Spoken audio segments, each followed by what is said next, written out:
오케이. 네, 잘 지내고 계시죠? 네. 오늘 좀 정신이 없는 것 같습니다. 네, 오늘 오후 3시에는 이재명 도지사의 본격적인 항소심 재판이 진행이 됐습니다. 저도 뭐 어리둥절하고 있었는데, 이재명 도지사 이 항소심 증언 신문이 10분인가요? 15분인가요?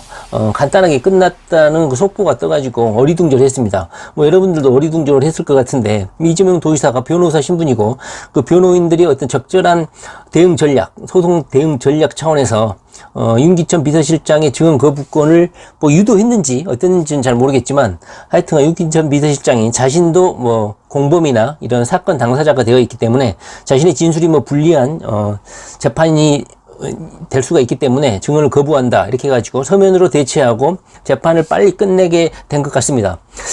자, 저는 이런 재판 진행 전략이 꼭 옳은 것인지 판단이 서지는 않지만, 현재 고등법원의 이 재판 진행 절차가 이재명에게 불리하게만은 돌아가지 않는다, 이재명에게 꼭 불리하게 돌아가는 것은 아니다, 이렇게 저는 생각을 합니다. 제가 오늘 말씀드려볼 것은요, 한 두 가지 정도 되는데요. 첫 번째는 바로 이재명 도지사 이 재판입니다. 현재 이재명 도지사는 고등법원 이 재판을 이번 주 안으로 연속적으로 일주일에 3번 연속 재판을 하고 고등법원 일정을 마치게 되고, 이 수원 고등법원 뿐만 아니라 아마 이 법원 전체적으로 아마 휴가 일정이, 여름 휴가 일정이 잡혀 있는 것 같은데, 7월 29일부터 8월 16일까지고, 이재명 도지사의 이 항소심 재판은 1심 재판일로부터 3개월 안에 선고하게끔 되어 있는데, 그 날이 8월 15일, 16일이죠. 8월 15일은 빨간 날이니까 8월 16일 전까지 선고를 해야 되는데, 항소 고등법원에는 8월 12일 날 검사가 구형을 하고 8월 14일 정도에 선고하지 않을까, 이렇게 일정이 좀 알려져 있어요. 그러니까 8월 15일 안에 이재명 도지사의 항소심 결정이 난다. 그리고 제가 저번 영상에도 말을 했지만, 항소심 재판의 결정은 곧 대법원의 결정과 비등하게 거의 최종적인 판결이다 볼 수 있다, 이렇게 생각하는 것이죠. 우리가 보통 대통령이 되기 위해서는 하늘이 도와야 된다. 하늘이 도와야 대통령이 될 수 있고, 모든 여건, 정치적 재반 상황이 악과 딱 떨어지고, 모든 국민들의 여론 그리고 정치 이해관계 세력들의 일치가 되고, 자당, 민주당의 지지자들이 이재명을 응원할 때 대통령이 될 수 있겠죠. 이것처럼 대통령이 되기 위해서는 모든 시대 상황, 정치적 상황, 지지자의 성향, 모든 이해관계 세력이 딱 맞아떨어졌을 때, 모든 정치적인 상황이 맞아떨어졌을 때 대통령이 될 수가 있죠. 저는 그런데 이번 이재명 도지사의 항소심 재판을 보면서, 이재명 도지사는 대통령이 될 수 있도록 하늘이 도와주는구나 하는 생각이 좀 듭니다. 왜 그러냐고요? 왜 그러냐면, 고등법원의 휴가철하고, 법원의 휴가철하고 맞물려 있기 때문에, 법원 입장에서는 최대한 증언 신문을 간단히 해야 되고, 그 다음에 신속하게 이 항소심 재판의 검토를 빨리 해야 되는, 항소심은 이렇게 시간적인 촉박함에 쫓기는 그런 판결이 하게 된다는 것이죠. 그렇다 보면 오히려 이재명의 이 사안을 복잡하게 분석하거나 세밀하게 검토하거나 이러지는 않을 것 같다는 생각이 들어요. 현재 검찰이 이재명의 이 항소심 재판에 증언을 전부 6명을 증인으로 신청했고, 오늘 윤기천 비서실장이 증언 거부권 행사함으로써 5명 정도 남았죠. 저는 이 증언 6명을 이 증인자 6명을 보면 검찰이 이재명의 그런 4가지 사건, 검사 사칭이라든가 대장동 사건이라든가 이런 TV 토론 사건, 이런 거에서는 증인자를 별도로 청구하지 않았다는 거야. 그러니까 나머지 형님 정신병 강제 진단 사건 말고는, 나머지 3개 사건은, 검사 사칭이라든가 이런 나머지 3개 사건은 별도로 추가적인 증언자가 없다는 거야. 그러니까 나머지 3개 사건은 현재 1심 재판의 그 판결 내용을, 사실 판단 내용을 그대로 유지하겠다는 거야. 다만 이 가장 큰 사건이죠. 큰 주제인 형님의 강제 진단 사건을 물고 늘어지겠다는 거야. 그 6명, 증언자 6명들이, 증인 6명이 모두 이재명 도지사 형님의 강제 진단 사건하고 맞물려 있는 거야. 그러니까 항소심에서 검사들이 문제 삼고자 하는 것은 총 4가지였죠. 1심에서는. 근데 그 중에서 3가지는 따지지 않겠다는 거야. 더 이상 이재명의 무죄를 건들지 않겠다는 거야. 다만 마지막 한 개인 이재명 형님의 강제 진단 사건에 대해서만 증인자들을 추가로 6명을 호출해서 따지겠다는 거죠. 그래서 그 네 가지 사항 중에서 세 가지는 1심 재판을 그대로 유지할 것 같다. 그리고 나머지 한 개의 형님 진단 사건은 윤기천 비서실장하고 그다음에 회계사 사무실, 형님이 근무했던 회계사 사무실 직원 1명, 그리고 이재선의 지인 2명, 그다음에 서울광역정신센터장 1명, 그 다음에 이재선의 사촌, 그러니까 사촌 1명, 이렇게 총 5명이 남아있죠. 그리고 내일 24일 날에는 회계사 사무실 직원하고 이재선의 지인 2명, 이렇게 내일 증인신문을 하고 26일 날에는 서울광역정신센터장하고 이재선 사촌, 이렇게 이재선과 관련된 주변 인물들을 증인신문하겠다는 거야. 아마도 이재선의 정신 상태가 정상적이었다. 이런 이재선의 정신 상태에 대한 증언을 받으려고 하는 것 같아요. 다시 말하면 총 4가지의 이재명에 대한 혐의 사실에 대해서 3가지는 더 이상 따지지 않겠다. 다만 이재선 형님에 대한 정상적인 여부, 정신 상태가 2012년 당시에 정상적이었냐, 이 부분을 검찰이 다투겠다, 이렇게 저는 느껴집니다. 다시 말하면 나머지 3가지는 1심 재판을 사실 판단을 유지하겠다, 이렇게 느껴집니다.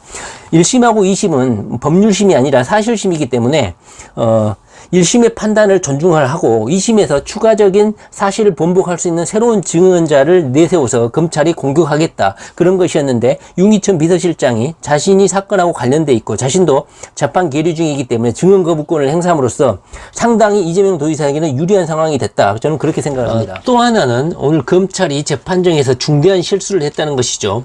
증인이라는 것은 수사 절차하고 재판 절차하고 다른 것이죠. 수사 절차, 그러니까 검찰 수사 단계에서 부르는 증언자들은 검찰이 전화를 통하거나 우편물로 증언자들을 불러낼 수 있어요. 증인자들을 호출할 수 있고 증인을 참석해라, 수사 받으러 오라, 이렇게 할 수 있는데, 이것이 법원 단계로 건너가게 되면 검찰이 함부로 증인들에게 연락을 해서 오라 가라, 참석해라 마라, 이렇게 요청할 수가 없다는 것입니다. 왜냐? 이미 이 재판 절차가 재판 법정으로 들어서는 순간 이재명이라는 피고인과 검사라는 이 수사기관은 서로 대등한 입장이 되고 서로 무기평등의 입장에서 서로를 공격하고 방어하는 입장인데, 검찰이라는 어떤 한쪽 편이 증인자들에게 전화를 해가지고 꼭 참석해라, 내일 모레는 꼭 참석해라, 이렇게 요청을 하거나 어떤 무언의 협박, 강요, 이렇게 할 수 없다는 것이죠. 재판부에서 임상기 부장판사인가요? 판사가 이 부분을 지적을 했다는 것입니다. 검사들이 증언자들에게 전화를 해가지고 증인한테 사적으로 연락하는 것은 별로 바람직하지 않다, 이렇게 지적을 했다는 것이죠. 왜? 이 증언자들은 검찰의 증언자가 아니라 법원의 증언자들이라는 것이죠. 그러니까 수사기관하고 재판 절차는 명확히 구분되는데, 이 검찰이 착각을 했는지 법정에서 자신들이 수사기관에서 수사했던 마음대로 오라가라 할 수 있는 그런 참고인으로 착각을 했다는 것이죠. 이 재판 절차에 참가하는 증인자들은 법원이 요청하는 법원의 증인자들이라는 것이죠. 그래서 재판장이 이 부분을 지적했다. 검사가 사적으로 이렇게 연락하는 것은 이 재판의 공정성을 해하는 행위다. 이렇게 검찰이 아마추어 같은 행동을 했다, 이겁니다. 하늘이 도우고 있는 것 같아요. 네, 좋습니다. 예. 네. 그 다음에 두 번째로 제가 말씀드려보고 싶은 것은, 이재명 도지사가 노회찬 전 의원의 일주기 추도식에 참석을 했죠. 우리들은 대부분 노회찬의 죽음이 자살이 아니다, 타살이다. 그리고 그 발견된 사체가 161cm 크기라는 검안서에 기반해서 노회찬 의원은 살아있던지 아니면 죽어도 어떤 다른 이유로 타살되었다, 이렇게 의구심을 갖고 의혹을 증폭하고 있는데, 이재명 도지사는 노회찬 의원의 일주기 추모식에 참석함으로써 이런 대중들의 의혹을 전부 다 불식시켜버렸다. 저도 이재명 도지사가 노회찬 일주기에 대독을 했죠. 추모사를. 그 대독한 이재명 도지사가 읽은 추도사를 들으니까 저도 뭐 동감은 하지만, 이재명 도지사는 노회찬의 죽음에 대해서 일단 덮고 가자, 노회찬의 죽음은 사실이다, 이렇게 수긍을 하고 수용을 하는 입장인 것 같아요. 만약에 이재명 도지사의 성격이라면, 이재명 도지사도 법조인이잖아요. 그리고 이런 사실관계, 논란이 된 사건에 대해서 명확한 입장을 보이시는 성격인데, 노회찬의 죽음, 의구심, 의혹, 타살 의혹, 이런 거에 대해서 일단은 자기는 수긍을 하겠다, 수용하겠다, 이런 입장인 것 같아요. 왜냐하면 그 비석을 제막식을 하고 비석을 어루만지고 인사를 하고 이것 자체는 노회찬의 죽음을 받아들이겠다, 이런 생각인 것이죠. 그래서 노무현의 타살 의혹도 마찬가지고 노회찬의 타살 의혹도 대통령이 바뀌거나 어떤 정권이 교체되지 않으면 이 의혹을 밝히기 힘들겠다는 생각을 했는데, 이재명 도의사가 이 노회찬의 죽음을 받아들이고 그냥 한 명의 노동자의 죽음, 그리고 노동자의 편에 섰던 노회찬의 죽음으로 단순하게 받아들임으로 인해서 노회찬의 죽음은 검증하기가 상당히 힘들어졌다. 그런 형국이 돼버렸습니다. 그리고 만약에 자유한국당이 집권하게 되면 정적 세력들, 반대 세력들을 공격을 해야 되기 때문에 노회찬의 죽음에 대해서 오히려 더 파고들고 더 공격하게 되겠지만, 만약에 이재명 도의사가 대통령이 집권하게 되면 노회찬의 죽음이라든가 노무현의 죽음에 대해서 그 의혹을 밝히기는 강 건너 갔다. 그런 안타까움이 좀 듭니다. 이재명 도의사도 의구심이 많고 의심이 많고 이런 해명되지 않는 약간 의혹에 대해서 명확한 입장을 가지고 주의 깊게 좀 바라볼 거라고 생각하는데, 물론 이재명 도의사가 알 수 있는 지식의 한계, 정보의 한계가 있기 때문에 뭐 쉽사리 말을 하기도 힘들겠죠. 그리고 일주기 추모식에 그 김지선 씨죠. 그 안내도 있고, 그 다음에 노동자들이 같이 참배를 하는데 뭐 분위기를 흐릴 이유도 없고, 그리고 이재명의 그 정치적 지지자들이 대다수가 노동자인데 노회찬의 죽음을 의혹을 제기한다든가 해가지고 자신의 정치적 지지자들이고 자신의 정치적 편을 들고 있는 노동자들의 어떤 심기를 건드릴 이유는 없을 거라는 생각이 듭니다. 나아가 그다음에 이재명 도의사가 이렇게 22일, 24, 26 이렇게 항소심 재판이 연속이 되어 있는데, 저는 또 약간 좀 실망을 한 게, 문재인 대통령이 23일 날 수요일이죠. 24일 수요일이죠. 꼭 그날 이재명 도의사가 재판을 받은 날 시도지사 간 간담회를 개최를 한다고 합니다. 반면에 김경수 도지사는 언제 재판을 받냐면 7월 25일 목요일 날 재판이 예정되어 있습니다. 그러니까 김경수 도지사는 이 시도지사 간담회에 참석할 수 있고 이재명 도지사는 시도지사 간담회에 참석할 수 없다는 거야. 이 재판 일정은 이미 거의 한 3주 전에, 2주 전에 공고가 됐죠. 이미 충분히 이재명 도지사의 재판 일정, 김경수 도지사의 재판 일정이 공개됐는데, 이재명 도지사의 재판 일정이 더 먼저 공개됐다는 거죠. 그런데 이재명 도지사의 재판일에 시도 간담회를 일정을 잡았다. 왜 그랬을까요? 먼저 김경수 도지사를 청와대에 불러 들어가지고 어떤 힘을 좀 넣어주고 힘을 좀 북돋아 주기 위해서 그렇고, 이재명 도의사는 어차피 계속 재판 받는 놈이니까 외면하고 있는 것인지, 또 하나는 이재명 도지사가 그 국무회의 참석을 요청을 했고 청와대가 긍정적으로 뭐 바라보고 있다, 검토하고 있다, 이런 뉴스를 많이 봤죠.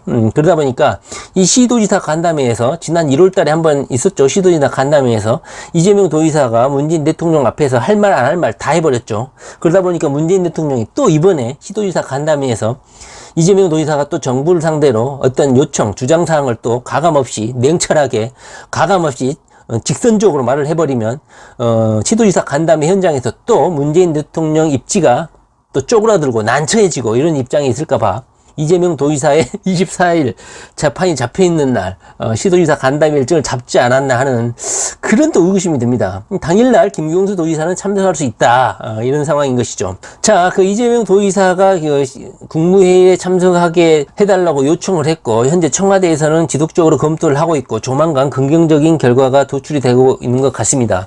제가 뭐 이재명 도지사의 업무 추진을 한번 지속적으로 보다 보면 우리가 따라가기 버거울 정도로 치밀하고 그 다음에 차곡차곡 이재명 도지사는 일을 진행하고 있는 것 같습니다. 자, 오늘 영상은요, 이재명 도지사가 오늘 시군 간담회에서 청와대를 향해서 요청하거나 그 다음에 건의하고 그럴 내용들을 한번 정리를 해봤습니다. 아마 이재명 도지사가 시도지사 간담회에 가가지고 지방에 있었던 지방자치단체에서 벌어지는 이런 많은 일들을 전국적인 단위에서 시행해 줬으면 좋겠다, 건의할 사항들을 청와대에서도 이미 인지를 하고 있고, 특히 뭐 청와대에서 군침을 흘리고 집중적으로 경기도에 검토 요청을 했던 게 체납관리단이라고 해요. 현재 문재인 정부가 어떤 세금을 많이 쓰고 있죠. 복지대책 이런 거다 보니까, 그러다 보니까 세수는 부족하고 그 다음에 국민들의 복지 수준, 복지 요구는 충족을 해야 되기 때문에 돈이 좀 쪄달리고 있죠. 그런데 경기도에서 이렇게 체납관리단을 일자리 창출도 하면서 세수도 확보를 하고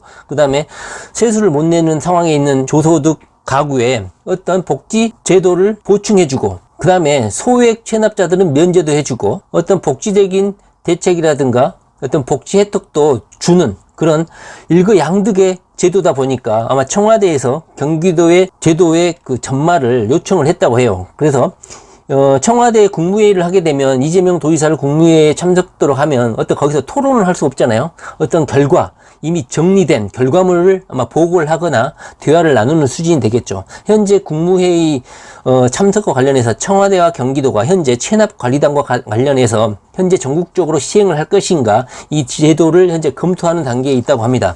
만약에 이재명 도지사가 청와대 국무회의에 참석하면 어떤 이야기를 했을까요? 이재명 도지사가 시도지사 간담회에 가면 어떤 이야기를 했을까요? 제가 한번 읽어드리겠습니다. 너무 빠르죠?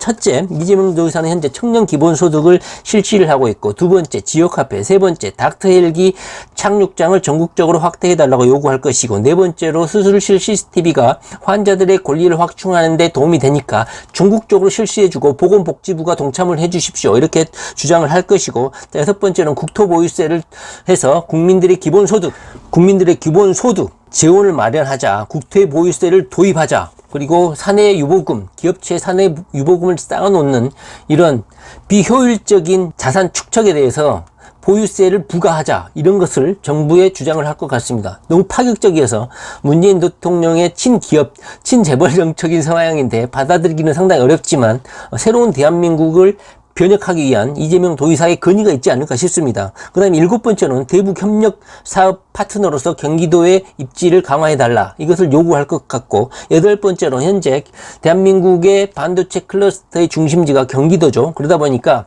대한민국 정부 입장에서 경기도에 관심을 가지고 반도체 산업의 지원을 아낌없이 해달라, 이것을 요청할 것 같습니다. 그리고 아홉 번째는 독거노인 돌봄 서비스를 현재 전기세라든가 에어컨을 설치하는 이런 작업을 하고 있는데, 이해찬 대표도 같이 동참을 했지만 이것이 전국적인 단위로 시행될 수 있도록 정부 정책으로 반영하겠다, 이해찬 대표가 맞장구를 쳐줬죠.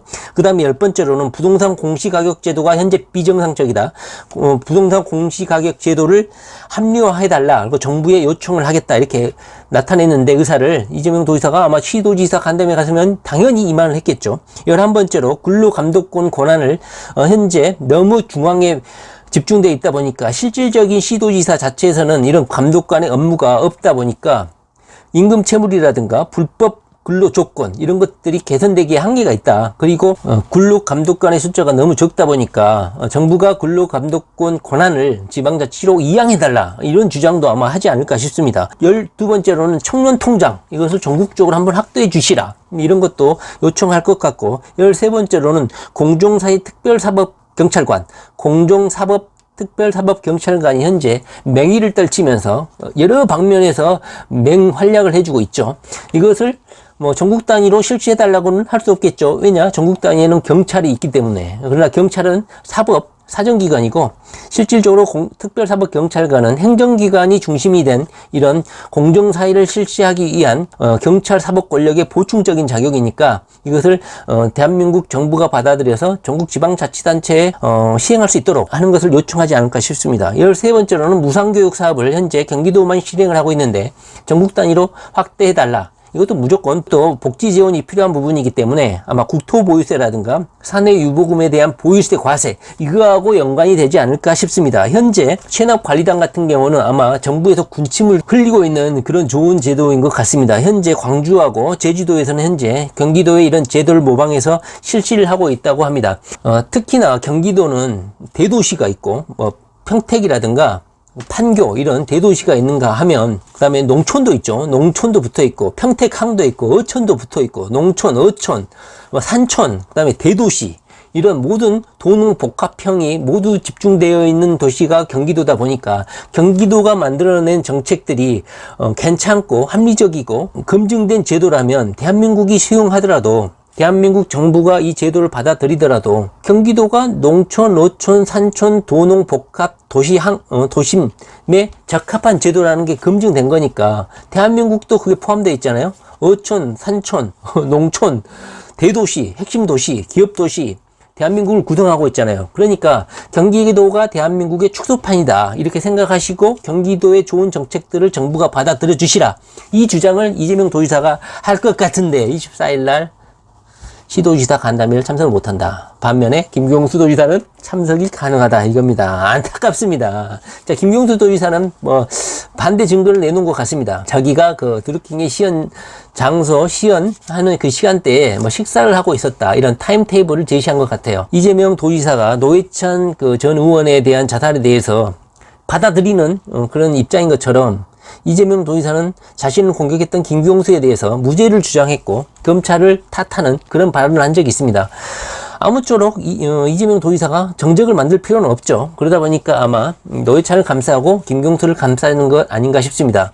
이재명 도지사가 큰 길에서 계속 함께 가길 바란다 이런 멘트가 이 안에 모두 함축되어 있지 않나. 이재명 도지사의 바로 말씀드렸던 큰 길에서 계속 함께 가기를 바란다 하는 1심의 무죄 판결을 받고 나서 한 말씀이 여러 가지 의미를 함축적인 것 같습니다. 자신을 공격했던 정치 세력에 대해서 그리고 자신이 가지지 못하는 정치적 백그라운드를 극복하기 위해서 다양한 이해 세력, 다양한 정치 세력들을 큰 길로 모아보겠다는 이재명의 야망을 표현한 단어가 아니겠습니까? 그러다 보니까 우리가 물론 이재명 도지사를 공격하는 사람들에 대해서 배격을 하고 이재명을 보호하기 위해서 약간 우리가 공격적인 스탠스를 취하고 있는 것은 사실이지만 이재명은 현재 노회찬 의원의 죽음이라든가 노무현에 대한 죽음을 다시 수사하거나 검토하거나 이러지는 않을 것 같아요. 왜냐? 괜히 건드렸다가는 노무현 지지자 세력들, 그 다음에 노회찬을 지지했던 노동자 그룹들, 정의당, 심상정 이런 아군일 수도 있는 이런 세력들에게 등을 돌릴 수는 없잖아요. 그러다 보니까 노회찬의 죽음, 노무현의 죽음은 의혹이지만 밝힐 수 없다. 그런 상황이 돼버렸습니다. 그래서 큰 길에서 만나서 집권을 하고 오히려 이런 의혹에 찬 이런 거에 매몰되지 말고 대한민국을 한 단계 업그레이드하는 하나의 통합된 대한민국을 아마 꾀하지 않을까 이런 생각이 드네요. 우리같이 이런 의혹, 궁금증 이런 거에 대해서 관심이 많은데 이재명 도지사가 집권을 하게 되면 문재인 대통령이 가지는 이런 노회찬의 죽음에 대한 문재인 정권의 책임 이런 것들은 아마 덮어지지 않을까 하는 생각도 드네요. 물론 노회찬에 대한 죽음에 대해서 이재명 도지사가 대통령이 됐을 때 어떤 내밀한 정보, 내밀한 비밀을 알았을 때 이 이재명 성격상 이것을 그냥 숨겨놓고 있을 만한 스타일은 아니죠. 당연히 수사를 지시하겠죠. 그러나 현재까지는 같이 묻고 그냥 받아들이고 노회찬의 죽음, 노무현의 죽음 받아들이고 그냥 함께 큰 길에서 집권을 위해서 노력하자 뭐 이런 스탠스인 것 같습니다.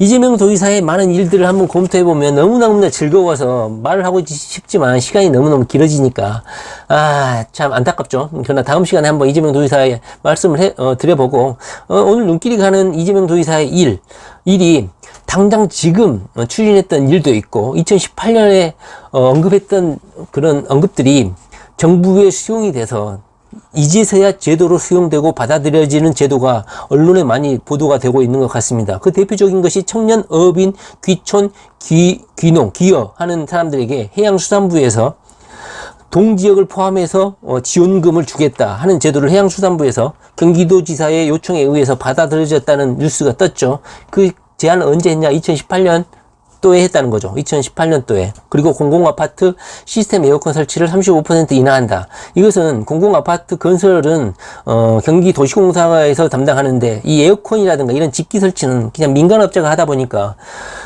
시중의 가격보다 훨씬 더 비싼 135%인가요? 102%인가요? 이렇게 높게 책정을 해서 발주를 한다는 거죠. 이재명 도지사 이것을 지적을 했다는 거죠. 확실히 경기도시공사가 공공 분야 건설 원가 부분에서는 접근을 했는데 이렇게 부수적인 붙박이라든가 시스템 에어컨 이런 거에 대해서 이재명 도지사가 세밀하게 접근을 했다는 것이 눈에 띄죠. 에어컨까지 컨택을 하다니 참 놀라울 따름입니다. 그 다음에 마지막으로 정책 마켓이 상당히 인상 깊습니다. 이 부분은 이재명 도지사가 예전에도 말한 부분이에요.